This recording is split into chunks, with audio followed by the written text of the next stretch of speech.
જય શ્રી કૃષ્ણ.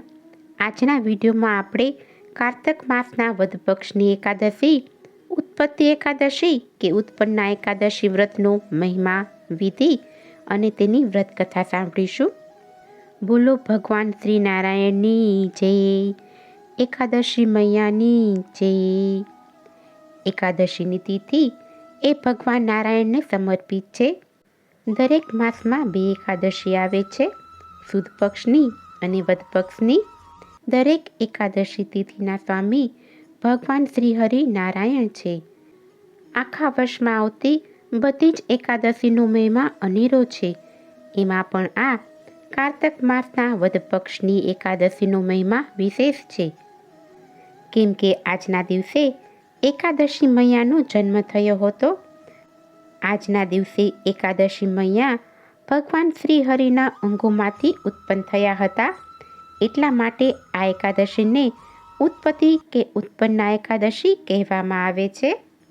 ભગવાન નારાયણના જ સ્વરૂપમાંથી ઉત્પન્ન થયા હોવાથી એકાદશી મૈયા એટલા જ પૂજનીય છે જેટલા ભગવાન શ્રી હરિ, કારણ કે બંને એક જ છે. એકાદશીની તિથિ એટલા માટે જ મંગલકારી અને શુભકારી છે. એટલે આજના દિવસે ભગવાન વિષ્ણુની વિશેષ પૂજા કરવામાં આવે છે. આજના દિવસે જે ભગવાન શ્રી હરિના મંત્ર જાપ કરે, દર્શન કરી ભક્તિ કરે, તેને શુભ ફળની અવશ્ય પ્રાપ્તિ થાય છે. આજના દિવસે ભગવાન નારાયણની વિધિવત પૂજા કરવાથી કર્મોના પાપમાંથી છુટકારો મળે છે. આપણા ઋષિ મુનિઓએ પાપ પુણ્ય, સ્વર્ગ નર્ક આદિનો વિચાર કરી સારા માર્ગે ચાલવા માટે તેમજ સારા કાર્યો કરવા માટે એકાદશીના વ્રતનું સૂચન આપેલું. તેમાં એકાદશીનું ઘણું જ મહાત્મ્ય છે. એકાદશીના દિવસે જે કોઈ આ વ્રત કરે છે તેના જાણી અજાણી થયેલા પાપો અને દોષોમાંથી મુક્તિ મળે છે, તેમજ પુણ્ય ફળની પ્રાપ્તિ થાય છે. તેના સર્વે મનોરથ પૂરા થાય છે, તેમજ અશ્વમેઘ સમા યજ્ઞ પુણ્ય ફળની પ્રાપ્તિ થાય છે. આજના દિવસે ભગવાન વિષ્ણુની વિશેષ પૂજા કરવી.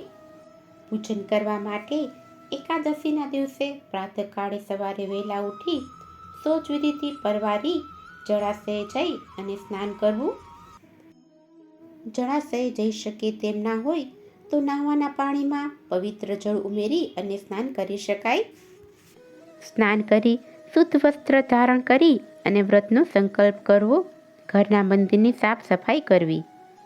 ઘરના મંદિરમાં ભગવાનનું જે પણ સ્વરૂપ હોય તેને પંચામૃત, શુદ્ધ જળ, ગંગાજળથી સ્નાન કરાવી, પીળા ફૂલ ચડાવવા, અક્ષત, ચંદન, તુલસી દલ અર્પણ કરવા, સુગંધિત ધૂપ, ઘીનો દીવો અને નૈવેદ્ય ધરાવી પૂજન અર્ચન કરવું. ભગવાન વિષ્ણુ સાથે માતા લક્ષ્મીનું પણ વિધિવત પૂજન કરવું. આ દિવસે ભગવાન વિષ્ણુને ગલગોટાની માળા અથવા કોઈ પીળું ફૂલ અર્પણ કરવું. સાથે ચણાના લોટમાંથી બનાવેલો અથવા તો પીળા રંગની મીઠાઈનો ભોગ ધરાવો. માખણ મિશ્રી ધરાવવા. પીળા ફળ અને અન્ન વસ્ત્રનું જરૂરિયાતમંદ વ્યક્તિને દાન કરવું. ભગવાન વિષ્ણુનું પૂજન કરવાથી સાથે દક્ષિણાવર્તી શંખની પૂજા જરૂર કરો અને શંખમાં જળ ભરી આખા ઘરમાં છાંટો. એકાદશીના દિવસે સવારે ભગવાન વિષ્ણુનું પૂજન કર્યા પછી પીપળાના વૃક્ષનું પૂજન કરો અને તેને કાચું દૂધ ચડાવવું. ગાય માતાની પૂજા કરવી તેમજ તુલસી માતાની પૂજા કરી દીપદાન કરવું. એકાદશીના દિવસે સાંજે ઘરમાં દીવો પ્રગટાવો. આવું કરવાથી ઘરમાં સુખ સમૃદ્ધિ આવે છે. આ દિવસે ભગવાન વિષ્ણુને કેસરવાળી ખીર ચડાવો તેમજ તુલસીપત્ર અવશ્ય પધરાવવું. પછી આ ખીરનો પ્રસાદ બાળકોને વહેંચી દેવો. આજના દિવસે વિષ્ણુ સહસ્ત્રનામ પાઠ કરવા, ગીતાજીના પાઠ કરવા, કોઈની નિંદા કુથલી કરવી નહીં. આખો દિવસ પ્રભુ ભજનમાં સમય પસાર કરવો. આ દિવસે નિંદ્રા અને સમાગમનો રાત્રિ દરમિયાન ત્યાગ કરવો. ભજન કીર્તન અને સત્સંગ વગેરે શુભ કાર્યોમાં રાત પસાર કરવી. યથાશક્તિ દાન પુણ્ય કરવા તેમજ બીજા દિવસે વ્રતના પારણા કરવા. માન્યતા છે કે ભક્તો એકાદશી વ્રતની શરૂઆત આજના દિવસે કરે તો શુભ ફળની પ્રાપ્તિ થાય છે. કહેવાય છે કે ભગવાન નારાયણ જે એકાદશી મૈયાના રૂપમાં ઉત્પન્ન થઈને જન્મગ્રહણ કરીને મૂર નામના રાક્ષસને મોક્ષ આપ્યો હતો, એટલા માટે જ આ એકાદશીને ઉત્પત્તિ એકાદશી કહેવામાં આવે છે. પિતૃઓને મોક્ષ અપાવનારું વેતરણી વ્રત પણ આથી શરૂ થાય છે. ઉત્પત્તિ એકાદશીનું વ્રત કરવાથી શંખોદ્વાર તીર્થમાં સ્નાન કરવા અને દર્શન કરવાથી જે પુણ્ય ફળની પ્રાપ્તિ થાય છે તેનાથી 16 ગણું વધારે પુણ્ય મળે છે. દાન દક્ષિણા આપવાથી, કુરુક્ષેત્રમાં સ્નાન કરવાથી જે પુણ્ય ફળ પ્રાપ્ત થાય તેનાથી 16 ગણું પુણ્ય વ્રતીને મળે છે. અન્નદાન જેવું અન્ય કોઈ પણ પુણ્ય નથી. અન્નદાન કરવાથી સ્વર્ગમાં પિતૃઓને એક પ્રકારની તૃપ્તિ મળે છે. જો આપીએ તો ટુકડો ભગવાન ઢુકડો. આમ અન્નદાનનો મહિમા અવર્ણનીય છે. એકટાણું કરનારને નિર્જળા વ્રત કરતાં અડધું પુણ્ય મળે છે. આ વ્રત કરનારને દાન, તપ, યજ્ઞ વગેરેનું ફળ પ્રાપ્ત થાય છે. વ્રતીએ અન્નને વર્જ ગણવું. આ એકાદશીનું ફળ સહસ્ત્ર યજ્ઞો કરતાં પણ વધારે છે. હવે આપણે એકાદશી વ્રતની કથા સાંભળીશું. એક દિવસ ઋષિઓની સભામાં સૂતજી પધાર્યા.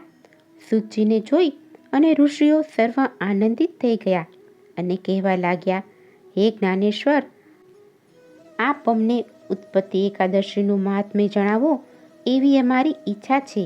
ત્યારે સૂતજી કહે છે, હે ઋષિઓ, ભગવાન શ્રી કૃષ્ણએ અર્જુનને પૂર્વકાળે ઉત્પત્તિ એકાદશીની જે કથા કહી સંભળાવેલી તે હું તમને સંભળાવું છું. એક દિવસે અર્જુનજીએ ભગવાનને પૂછ્યું, હે પ્રભુ, ઉપવાસથી તથા અચાનક માંગણીઓથી મળેલા વ્રત કરવાથી શું ફળ મળે છે? તે કૃપા કરી અને મને સમજાવો. ત્યારે ભગવાને ઉત્પત્તિ એકાદશીનું મહાત્મ્ય સમજાવતા અર્જુનને કહ્યું, હે અર્જુન, ચંદ્રવતી નામની નગરીમાં નાડીજ નામનો એક દૈત્ય બ્રહ્માની સૃષ્ટિમાં ઉત્પન્ન થયો હતો. તે ઘણો જ ભયંકર અને ઘાતકી હતો અને મહાબળવાન હતો. તેણે ઇન્દ્ર સહિત બધા જ દેવતાઓને હરાવી અને પદભ્રષ્ટ કર્યા હતા. અપમાન થયેલા સર્વદેવો મુક્તિ માટે ભગવાન શંકરની આરાધના કરવા લાગ્યા. એ દિવસે કારતક વદ 11 ઉત્પત્તિ એકાદશીનો હતો. આ એકાદશીના વ્રત કરવાથી કોઈ પણ જીવ મુક્તિ પ્રાપ્ત કરે છે અને વૈકુંઠમાં જાય છે.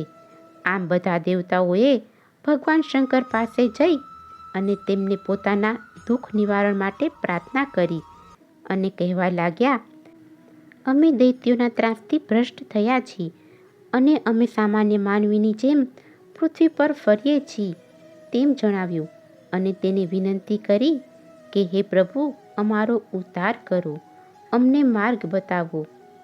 ઇન્દ્રદેવના આવા દર્દભર્યા શબ્દો સાંભળી અને ભગવાન શંકરે કહ્યું, હે દેવો, ગરુડધ્વજ ભગવાન સૌનું શરણ છે. તેમની પાસે જાઓ અને તેઓ બધા જ દુઃખોનો અંત લાવશે. આમ ભગવાન શંકરની સાથે ઇન્દ્ર સહિત સર્વ દેવો લીલામયી શયન કરી રહેલા ભગવાન ગરુડધ્વજ પાસે ગયા. સ્તુતિ કરી અને કહેવા લાગ્યા, હે દેવાધિદેવ, અમે સર્વ દેવો દૈત્યના ત્રાસથી આપના શરણે આવ્યા છીએ. સામાન્ય માનવીની જેમ અમે સહુ પૃથ્વી પર ભટકીએ છીએ, તો પ્રભુ અમારો ઉદ્ધાર કરો. ત્યારે સર્વે દેવો અને શિવજીની સ્તુતિ સાંભળી ભગવાન ગરુડધ્વજ જાગૃત થયા અને બોલ્યા, હે દેવો, કયા દૈત્ય તમને સ્થાન ભ્રષ્ટ કર્યા છે? એ કોણ છે ને કેવો બળવાન છે? ત્યારે ઇન્દ્રએ કહ્યું, હે દેવાધિદેવ, ભક્તોના ભય અને દુઃખ હરનારા પ્રભુ, બ્રહ્માની સૃષ્ટિમાં ચંદ્રાવતી નગરીમાં નાડીજ નામે એક બળવાન દૈત્ય પેદા થયો છે. તેણે સર્વ દેવોની દુર્દશા કરી નાખી છે અને સૌને સ્થાન ભ્રષ્ટ કર્યા છે. આપ એવા દુષ્ટ દૈત્યોનો સંહાર કરી અમને સહાય કરો. અમે સૌ આપને શરણે આવ્યા છીએ. દેવોને પરેશાન કરનાર દૈત્યની વાત જાણી ભગવાન ક્રોધિષ્ઠ બન્યા અને ઇન્દ્રને કહેવા લાગ્યા, હે દેવો, તમે ગભરાશો નહીં. તમે બધા મારી સાથે ચંદ્રાવતી ચાલો. દૈત્યનો હું જરૂરથી નાશ કરીશ. તેથી જરૂર તમારો ઉદ્ધાર થશે. સર્વ દેવોએ અનેક પ્રકારના આયુધો ધારણ કર્યા અને ભગવાન વિષ્ણુ સાથે ચંદ્રાવતી નગરીમાં આવ્યા. ત્યાં નાળી જ પોતાના રાક્ષસી સૈન્ય સાથે યુદ્ધ કરવા માટે વાટ જોઈ અને બેઠો જ હતો. દેવો અને દાનવો વચ્ચે ભયંકર યુદ્ધ ચાલ્યું, પણ રાક્ષસોના અસીમ બળ આગળ દેવો નાસીપાસ થયા. રાક્ષસોના પ્રહારથી સર્વ દેવો દસે દિશામાં નાસભાગ કરી ગયા. હવે યુદ્ધના મેદાનમાં એકલા ગરુડધ્વજ ભગવાન વિષ્ણુ જ રહ્યા. ભગવાનને એકલા જોઈ દૈત્યો અપૂર્વ બળથી તેમના તરફ શસ્ત્રોનો પ્રહાર કરવા લાગ્યા, પણ ભગવાન પોતાના શસ્ત્રોથી તેમના શસ્ત્રોનો વિનાશ કરવા લાગ્યા અને ભગવાનની પોતાની પ્રચંડ શક્તિથી અનેક દૈત્યોને નાશ કર્યો. આમ છતાં દૈત્યો ભાગી છૂટ્યા, કેટલાકનો નાશ થયો. માત્ર મેરુ નામનો દૈત્ય ભગવાન સામે એકલો યુદ્ધે ચડ્યો. તે અપૂર્વ ક્રોધથી ભગવાન સામે શસ્ત્ર ફેંકતો ભયંકર ગર્જના કરવા લાગ્યો, પણ ભગવાન તેમના શસ્ત્રોનો પોતાની પ્રચંડ શક્તિથી નાશ કરવા લાગ્યા અને મેરુ તરફ પોતાના શસ્ત્રો ફેંકવા લાગ્યા. પણ ભગવાનના શસ્ત્રો મેરુના શરીરને અટકી અને બુઠ્ઠા બનવા લાગ્યા. તેને કાંઈ જ ઈજા નહોતી થતી. ભગવાને આયુધો નકામા થતા જોયા ત્યારે હાથે હાથ લડાઈ કરવા લાગ્યા. આમ મેરુ અને ભગવાનની હાથોહાથની લડાઈ 1 વર્ષ સુધી ચાલી, પણ દૈત્ય હાર્યું નહીં. છેવટે ભગવાન થાક્યા અને વિશ્રામ લેવાના ઈરાદે તેઓ બદ્રિકાશ્રમ તરફ ચાલ્યા. ત્યાં હેમવતી નામે એક સુંદર ગુફા હતી. તેમાં જવાનો એક જ રસ્તો હતો. એ ગુફામાં જઈ ભગવાન આરામ કરવા લાગ્યા, પણ મેરુ દૈત્ય તો તેમને શોધતો શોધતો ત્યાં આવી ચડ્યો અને ભગવાનને સૂતેલા જોઈ તેમનો નાશ કરવા વિચારવા લાગ્યો. પોતાના દૈત્ય સૈન્યના નાશનો બદલો લેવા માટે તે અતિ ક્રોધિષ્ઠ બની ગયો હતો. તે ભગવાનને મારવા માટે અંદર ઘૂસ્યો, પણ નિંદ્રાધીર ભગવાનના શરીરમાંથી એક અતિ સ્વરૂપવાન કન્યા ઉત્પન્ન થઈ અને અનેક આયુધો ધારણ કરીને તે ભગવાનનું રક્ષણ કરવા લાગી. મેરુ દૈત્ય સાથે તેણે ઘોર યુદ્ધ આરંભ્યું. તેથી દૈત્ય પાછો હટ્યો. દેવીની શક્તિ આગળ મેરુ દૈત્ય ડરવા લાગ્યો. તે મનમાં વિચારવા લાગ્યો કે આ અપૂર્વ તેજસ્વી શક્તિરૂપ કન્યા કોણે ઉત્પન્ન કરી હશે? તેનું અપૂર્વ તેજ સહન થાય તેવું નથી. તેની અસીમ શક્તિ આગળ કોઈ ટકી શકે તેમ નથી. આ શક્તિના શસ્ત્રો મને વજ્રની જેમ લાગે છે ને માર સહન કરી શકતો નથી. આ દેવી કોણ હશે? આમ મનથી ભાંગી પડેલો દૈત્ય ડરથી કાંપવા લાગ્યો, છતાં તે દેવી ઉપર પ્રહાર કરતો રહ્યો. પણ દેવીએ તેના સર્વ આયુધો નકામા કરી નાખ્યા. તેના સર્વ આયુધોનો દેવીએ પોતાની શક્તિ અને યુક્તિથી નાશ કર્યો. ત્યારે મરણ્યો થઈને દૈત્ય દેવી સામે ઝઝૂમવા લાગ્યો. દેવીએ યુક્તિથી તેની છાતીમાં જોરથી એક મુક્કો માર્યો. તેથી દૈત્ય જમીન ઉપર પટકી પડ્યો, પણ તરત જ ઊભો થઈ દેવીને મારવા શક્તિહીન વલખા મારવા લાગ્યો. તેને પોતાનો કાળ નજીક દેખાયો. મહાશક્તિ આગળ તેનું જોર ભાંગી પડ્યું. તેનો અંત નજીક આવેલો જાણવા છતાં તે શક્તિ સામે મરણ્યા પ્રયાસ કરવા લાગ્યો, પણ શક્તિરૂપ દેવી આગળ તેનું કંઈ જ ચાલ્યું નહીં. થોડી વાર તેને જાણે રમવા દીધો અને છેવટે અટ્ટહાસ્ય કરતી વિજય દેવીએ મેરુ દૈત્યનું મસ્તક કાપી નાખ્યું. દૈત્ય મરણ પામી અને યમપુરીમાં ગયો. તેથી બીજા દૈત્યો ભયના માર્યા જીવ બચાવવા પાતાળ તરફ નાઠા. ભગવાન વિષ્ણુ જ્યારે જાગ્યા ત્યારે તેમણે પોતાના સામે હાથ જોડેલી ઊભેલી સ્વરૂપવાન કન્યાને જોઈ અને ભયંકર રાક્ષસને મારેલો દીઠો. ત્યારે ભગવાને કહ્યું, મારી નિંદ્રાવસ્થા વખતે આ રાક્ષસને કોણે માર્યો? અને હે બાળા, તમે કોણ છો? ત્યારે કન્યા કહેવા લાગી, હે દયા નિધાન પ્રભુ, આપની નિંદ્રા સુખમાં આપનો સંહાર કરવા ઈચ્છતા આ ભયંકર દૈત્યની સામે યુદ્ધ કરવા આપના અંશમાંથી ઉત્પન્ન થયેલી હું આ દૈત્ય સામે યુદ્ધે ચડી તેનો સંહાર મેં કર્યો છે. આપનું નિંદ્રા સુખ બગડે નહીં એ માટે બધા અસુરોનો મેં નાશ કર્યો છે. એ રાક્ષસ આપનો નાશ કરવા વિચારતો હતો.